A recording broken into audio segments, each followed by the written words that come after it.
Hello, I'm McKearnon and this is the Classics Capsule. In the capsule we will be looking at classic films. We will be blowing the dust off some absolute classic movies, and the first one we're going to start off with today is a personal favourite of mine, Apollo 13. Apollo 13 tells the story of three astronauts who were scheduled to make the third landing on the moon, irrespective of what people think if the moon landings happened or not. I'm not interested. The film tells the story about what actually happens on what was supposed to be the third scheduled landing. So, it starts off right at the very beginning of the Apollo program. It doesn't shirk from the fact that there was a lot of dangers took place, and the fact that Apollo 1, which was the very first mission, didn't even get off the ground. It exploded on the launch pad and killed the three astronauts. All of that takes place in the film against the backdrop of the party being held for Neil Armstrong's landing on the moon, which is being organised by Jim Lovell, who is the backup crew's commander and who subsequently goes on to command Apollo 13. Jim Lovell in the film is played by Tom Hanks. It's an absolutely fantastic performance by the man. From the actual party itself, you get clips of the moon landing happening in 1969 with Neil Armstrong, clips of the very famous Walter Cronkite footage of the things actually taking place. The film then jumps forward to Apollo 13 actually being prepared, and with things immediately starting to go wrong on the mission. When Jim Lovell is giving a tour of the NASA launch facilities, and there is a wonderful line of dialogue, a wonderful geeky line of dialogue as he's going around and he's describing about how technology is advancing. And he makes this reference to imagine a computer that can fit in one room. And you're immediately in that instance transported back to the very early 1970s when the film is set, when computers would typically take up 4 or 5 rooms on one floor. And they're talking about this massive technological advance because you've actually got computers that can fit in one room. And it's just absolutely wonderful little insight into that world that they lived in and the incredible achievements that they made in doing this sort of thing. During the course of the tour, Jim Lovell is taken to one side and is told that the original scheduled crew of Apollo 13 have had to be moved off that particular mission due to the fact that one of them has developed an ear infection and therefore can't fly. So the crew that was scheduled to go on Apollo 17 are all bumped forward to Apollo 13. During the course of the next scenes, we're then introduced to the rest of the crew, which is Ken Mattingly and Fred Hayes. Fred Hayes, played by Bill Paxton. Good solid performance from the man. Gary Sinise, or Sinise, however you want to pronounce his name, is Ken Mattingly. And it's a very subdued performance, really, from him. He very much takes a back seat at the start of the film. And you sort of left wondering, like, why is he doing this? But the reasons why become apparent as the film goes on and the events of the film and the story take place. We come across Kathleen Quinlan playing Marilyn Lovell, Jim Lovell's wife, who is superstitious from the very start. According to Marilyn Lovell herself, that's not just for the effect of the film. She was genuinely superstitious. She did not want her husband to fly on a mission numbered 13. Particularly when she then found out that it was going to launch at 13 minutes past the 13th hour. And if anything could go wrong in her mind, it was going to go wrong, and it's terrifying to think of what actually did happen on the mission. So, but we'll come to that as we go through.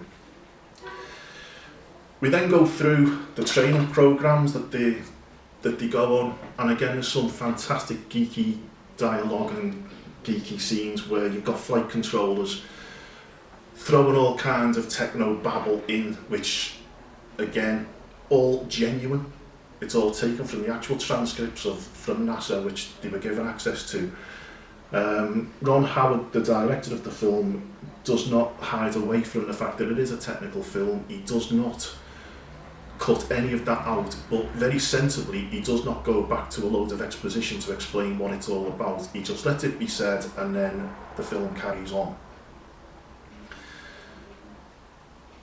Everything's going along quite nicely, and then 2 days before the launch,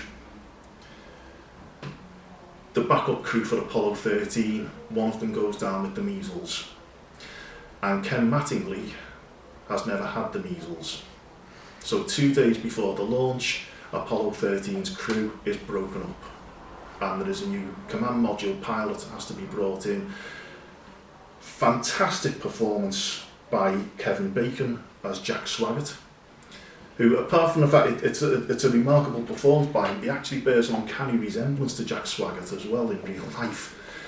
Again, credit to Bill Paxton, who manages to get a decent resemblance to Fred Hayes. Tom Hanks as Jim Lovell, forget it, it's Tom Hanks, he looks nothing like Jim Lovell whatsoever.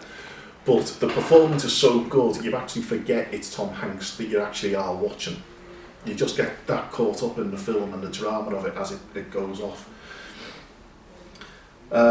Jim Lovell then has to make a very difficult decision of whether or not his entire crew are pushed back, or do they go on Apollo 13 with a different pilot. And he elects to drop Ken Mattingly. And that then leads to a wonderful piece of cinematography where you get Jack Swaggart at home receiving a phone call to tell him he is going on to the mission, he's going to fly. And he gets this phone call thinking it is about the landing party that the backup crew always has to set up. And you don't hear the dialogue from the other end of the phone, it's all reactions from Kevin Bacon. He answers the phone and he then gets this news: you are on Apollo 13. And you get this pure elation from him. And it cuts straight away to Ken Mattingly just being told you are not going to fly. And you get this fantastic elation from one character and then absolute utter devastation from the other. You then move on quite a pace to the launch itself. And again, you're thinking this is just going to now be like a normal film, there's nothing going to happen with this, it's just going to be a story about how they go to the moon. The launch itself, on the day of the launch, Marilyn Lovell loses her wedding ring. Again, an actual true fact. It had never left her finger from the day she got married, and while she was in the shower it slipped off her ring and went down the drain.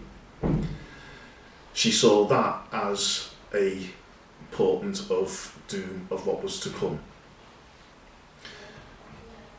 She has had to remain strong the whole way through. She's got a young family, she can't let her fears be shown to her youngsters.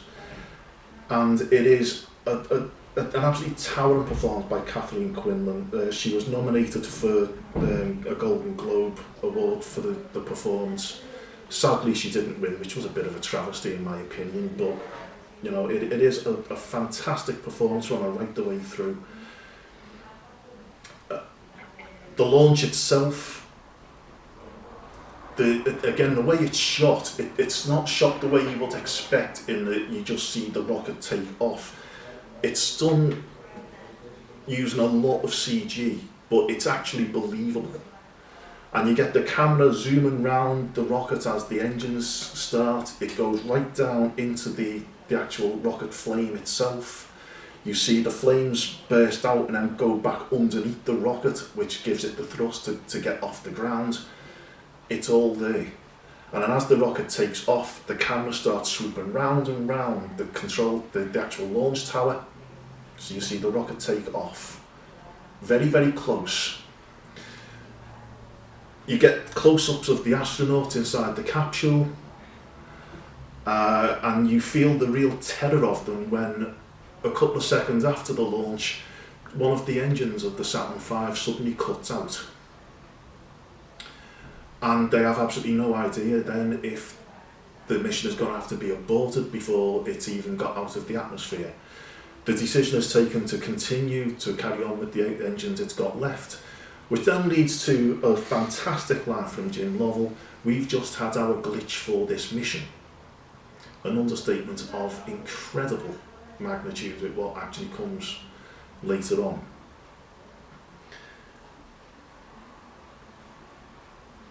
Once the launch is over, everything quietens down, and the film then suddenly jumps forward 2 days to April the 13th, 1970, the day that Apollo 13 is due to enter the gravity of the moon. And the astronauts, as was the tradition, do a broadcast back to Earth from the capsule. And all of the news channels, all of the news broadcasters, television broadcasters all around the world have decided space travel and moon landings are too routine and we are not going to cover it. We've done it twice before, why should we be interested in it now because we're going for the 3rd time? We've proven we can do it, why do we need to broadcast this? The astronauts were completely unaware of this. They do the broadcast. They then launch into some housekeeping procedures, one of which is to stir the oxygen tanks in the capsule, and when that action is taken, one of the oxygen tanks explodes. Ron Howard freely admits that there was some taken with this, because no one actually knows what this explosion looked like. But you get a shot of the inside of the capsule where the oxygen tanks were stored, so you see why it happened and how it happened, and then a very quick shot to the outside of the ship where the explosion actually happens, blowing an entire side panel out, and then it is geek heaven. You get alarms going off in the capsule. You get so much techno babble going on, it is incredibly difficult to keep track of what is going on. The 3 main cast members are all speaking all at the same time. That is cut very, very quickly backwards and forwards to mission control. But it does give one of the biggest understatements in human history when Tom Hanks says the line, "Houston, we have a problem." When a spaceship has just basically virtually blown itself apart, they are losing power, they are losing oxygen, and they are travelling away from the Earth very, very quickly. And then the whole crux of what this film is about suddenly comes very sharply into focus, because it's not about the astronauts, it is about a fight for survival, both with the astronauts themselves and with mission control back on Earth, trying to work out ways to keep this crippled spaceship which is going away from them. How are we going to get this home, and how are we going to get these 3 people back alive? At this point, you have to mention Ed Harris as Gene Kranz, the launch commander. He described Gene Kranz as a bit of a dinosaur, but who inspired confidence. Gene Kranz himself had been a Korean War pilot. He was a veteran of the Korean War, and he did not believe in failure. He was absolutely convinced right from the very start, we are going to get these 3 men home. And he was the only one within NASA who genuinely believed we will get these 3 home. He would not accept we're going to lose these men. And this is hammered home with virtually every single scene he's in from this particular point on. Again, up to that point, Ed Harris has given quite a subdued performance, but once it gets to this point in the film, he suddenly starts to take a very, very leading part in this. It's a very, very powerful performance, and he did go on to win the Screen Actors Guild Award for Best Supporting Actor. He carries every single one of those scenes within Mission Control himself, in my opinion. He is just absolutely superb in it. You're getting constant cutbacks, and it's then decided the only way they're going to survive this is to get the 3 astronauts out of the command module, which is crippled, into the lunar module, which is only designed for 2 people. But it's now got to survive, or help 3 people survive.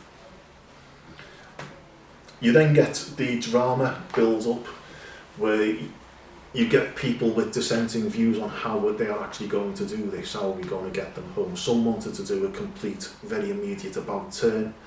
Some wanted to use the moon's gravity as a slingshot.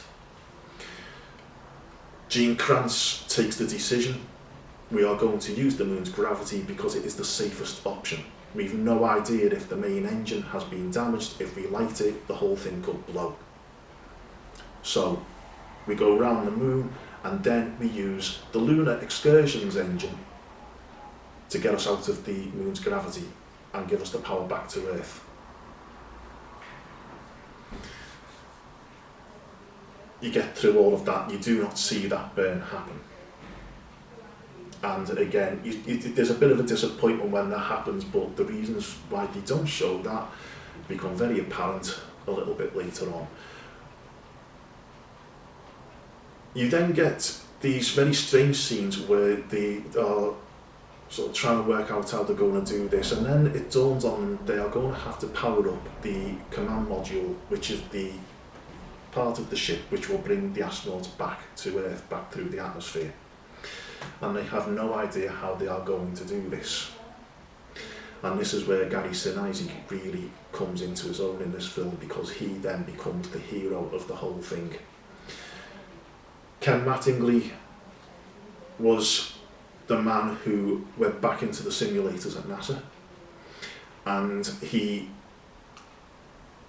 demanded he was given the exact same conditions that the astronauts were given. The astronauts were having to work in the dark, they had no heating, everything had to be shut down, even the guidance computers. They were reliant purely and simply on gravity to get back home.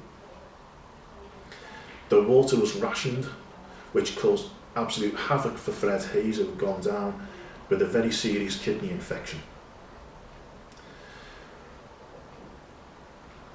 You get all of the build-up and all of the tension of Ken Mattingly trying to work out how to do this procedure, of how to get this thing powered up.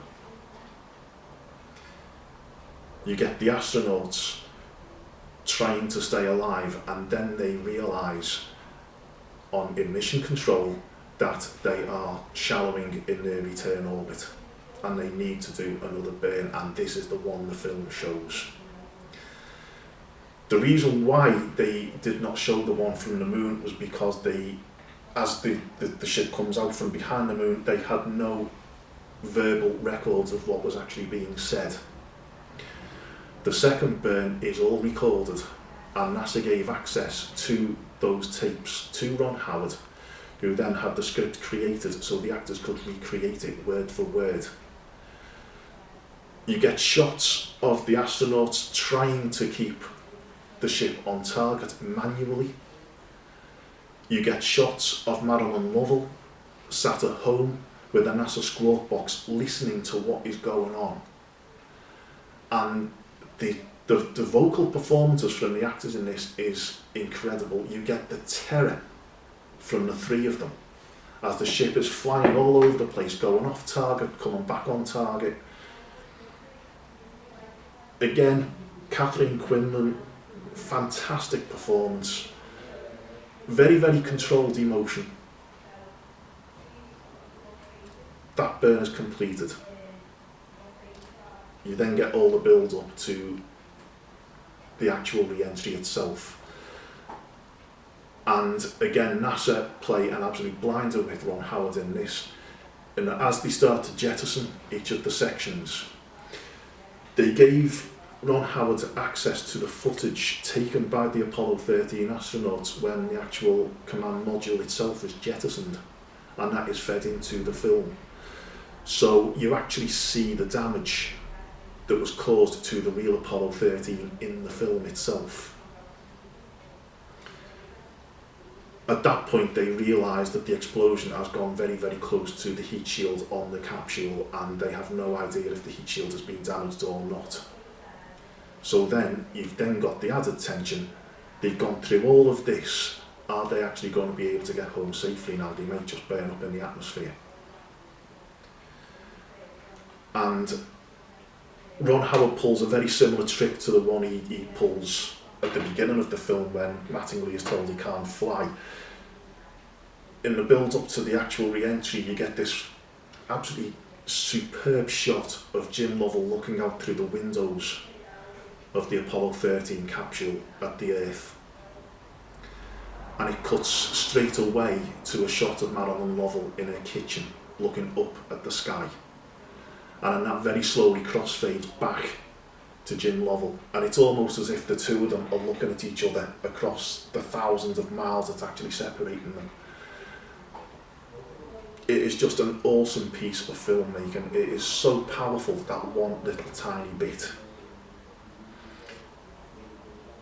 You then see the Apollo 13 capsule enter the atmosphere, and then you do not see the astronaut again, and you are left wondering what has actually happened.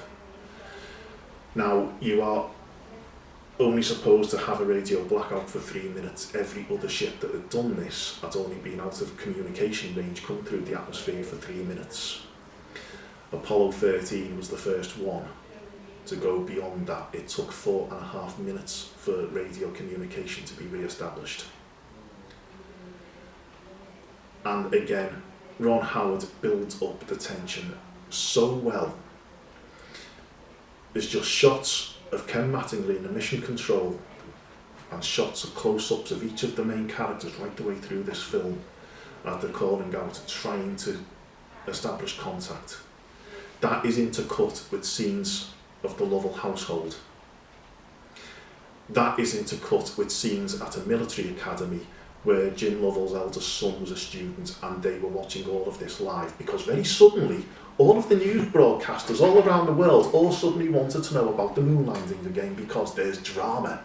We might actually lose people here, people might die, isn't this interesting?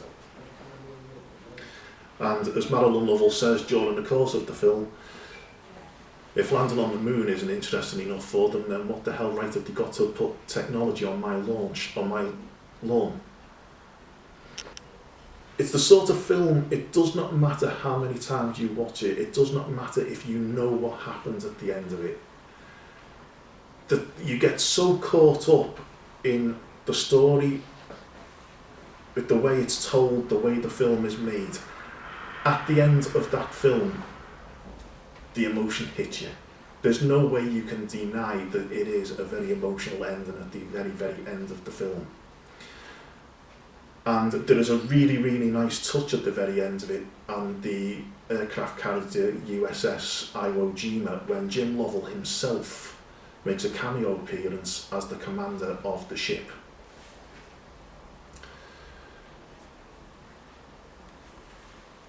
The film starts off, you think it's just going to be a very, very simple story, and it's not.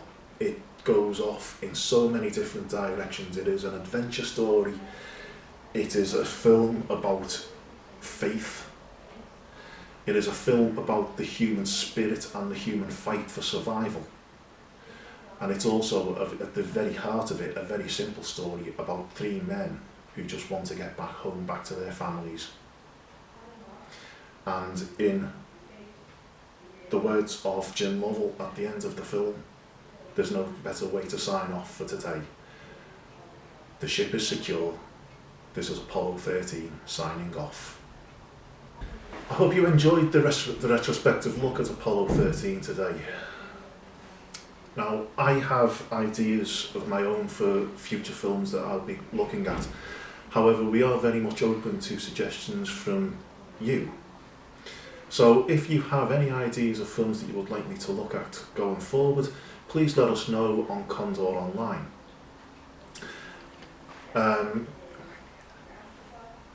Ideas you have. Now, we're only really interested in classic films, but of course a classic film is very subjective. Apollo 13 was only made in 1995. So a classic film is not necessarily just black and white. It could be coloured, it could be quite a recent film, it could be more recent than 1995.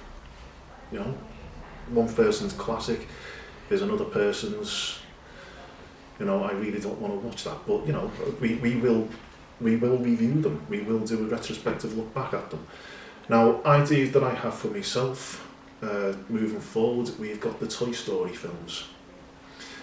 We've got films by Mel Brooks such as The Producers and Young Frankenstein, The Pink Panther, and the quite fantastic development of Inspector Clouseau as those films go on. And also a very controversial idea of, is Star Wars actually a good film? Because I personally don't think it is. But that is one very much for the future.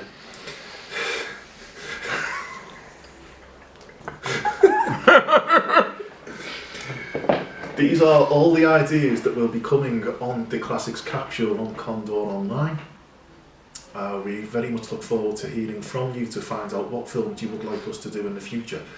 But in the meantime, this is Sean McKearnon now signing off. Until next time, goodbye.